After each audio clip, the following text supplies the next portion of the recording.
Welcome to week 3 of Takedown Tuesday.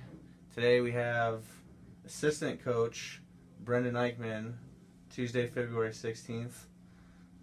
Coach, whenever you're ready.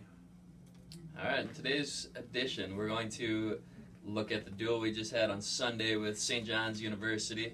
It was supposed to be a triangular. Dickinson backed out. We don't need to talk about that. Anyways, matched up with St. John's.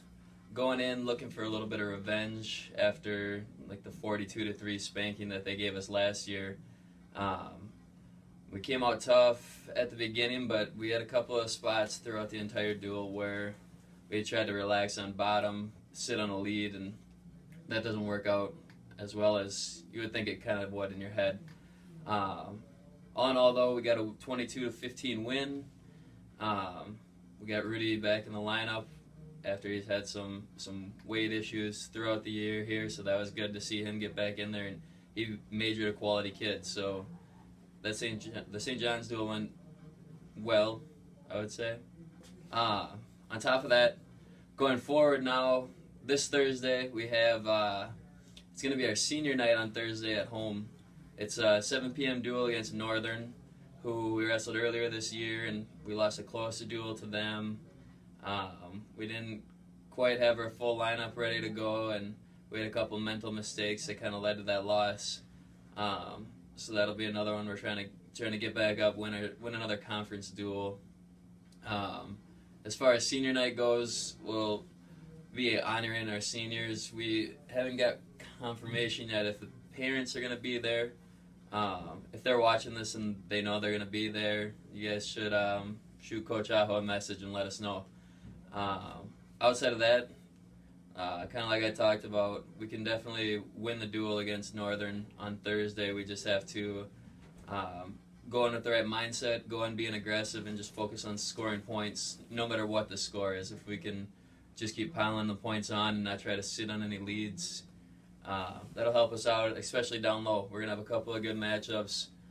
Carson Henry is wrestling 133 for them now. Earlier in the year, he kind of had an explosive move and caught Josh Jensen and pinned him, but now he's up at 133, so we'll have Tate Barnhart. That'll be a little bit better matchup. I think Tate can win that one.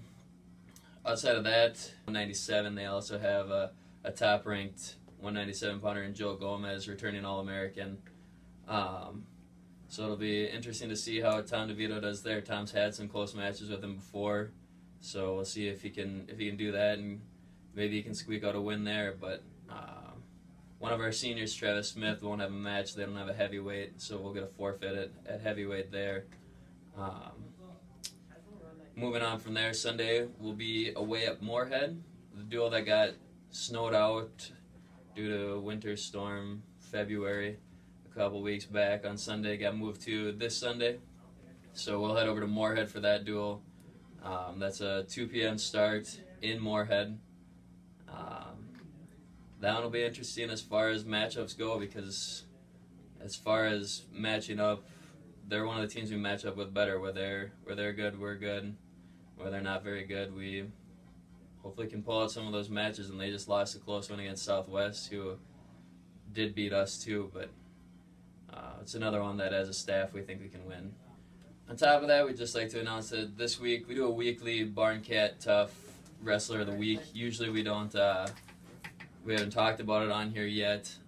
This week, though, it goes out to Jacob Weisbrod, who in our duel against St. John's got an 18-second pin in a spladle, and it was pretty sweet.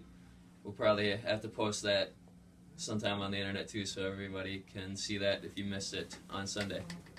One question I would like to ask: you wrestled at Minnesota State Mankato when Aho was the assistant coach, and I'm sure you can fondly remember wrestling for him and then wrestling against UMary back in the day. So could you talk about coming here and how Aho has changed the environment here at UMary since he started here 3 years ago?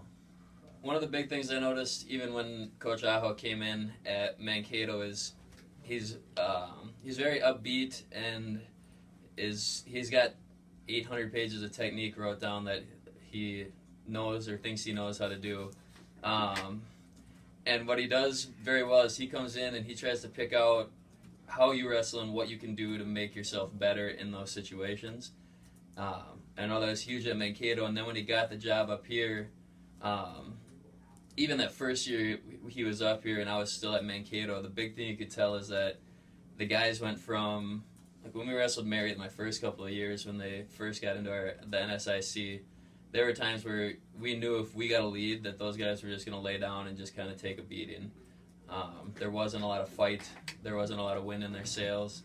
All of a sudden, Aho got up here, and that first year, they had guys that even when you were beating them bad in that third period, they were still ready to go, ready to try to take that match back. And that's something that we continue to try to make better here, and that I know that is one of our biggest things is as we're recruiting and as we're looking to improve this team. We're looking for guys that want to come here, they want to work hard, they're willing to put in work outside of practice, because that's where you make your biggest strides. Everybody in the nation is just going through normal practices, but it's the practices that you get in on your own and doing the technique extra so that you get good at it. And on top of that, just finding guys who love to wrestle. If you love to wrestle, then the grind's not as bad as if you're going in there every day just waiting for the season to end. All right, thanks, Coach, and thanks, fans, for tuning in for third edition of Takedown Tuesday. Check back next week for Takedown Tuesday following the regular season. 149 pounds, St. John's, Brandon Shore, Ian Roberts, Jacob Waslow.